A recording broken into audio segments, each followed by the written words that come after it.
এবং মাননীয় প্রধানমন্ত্রী সব কিছু ঠিক থাকলে আগামী 10ই মার্চ বগুড়াতে উনি এটা আনুষ্ঠানিক উদ্বোধন করবেন ইনশাল্লাহ। এরপরে কৃষকদের জন্য যে কৃষক কার্ড এটিরও কমিটি করে দেওয়া হচ্ছে, এটাও দ্রুত শুরু হবে।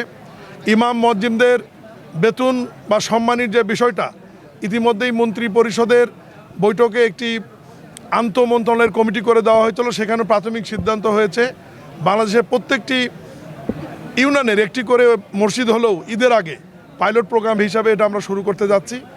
এরপরে আপনার খেলাধুলা, বৃক্ষরোপণ, খাল খনন, কর্মসংস্থান, শিক্ষা এ ব্যাপারেও ইতিমধ্যেই ক্যাবিনেট মিটিংয়ে মাননীয় প্রধানমন্ত্রী আন্তঃমন্ত্রণালয়ের কমিটি করে দিয়েছেন। সংশ্লিষ্ট যারা এর সঙ্গে জড়িত এই কমিটিগুলো কাজ করছে, দ্রুতই এই বিষয়গুলো শুরু হবে। আর আপনাদেরকে আমি আরেকটা বিষয় বলি যে প্রত্যেক সরকারি একটি অর্থ বছর রয়েছে, আপনারা নিশ্চয়ই জানেন মে থেকে জুন। আমরা অর্থ বছরে একদম শেষ প্রান্তে রয়েছি। এই বাজেটটি গত অন্তর্বর্তীকালীন সরকারের বাজেট।